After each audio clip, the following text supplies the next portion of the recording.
Madison asked me, "Mommy, I want to paint." And then, nakakita kami ng paintbrush and paint watercolor.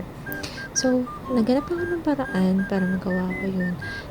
Naghanap ako ng isang bag, carton bag, and then, lagyan ko lang ng bond paper, white bond paper. And then, nakita ko yung sobrang gustong-gusto niya yung ginagawa niya. Hey, Love, how are you?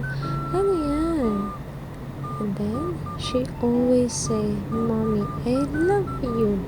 And at that time, I go to clean the house, And then, she's so cute. Parang nakikita ko yung part na sobrang gustong-gusto niya yung mga ganito. Gusto niya yung naglalaro, gusto niya yung nagpapaint. And I'm so blessed for that. And this is what her paint look like. And I'm so proud of her. Nagagawa yung mga ganitong bagay. Ako din, kahit ang dirty niya na, I'm so happy kasi na nagagawa niya yung mga bagay na hindi ko naman nagagawa nung bata pa ako.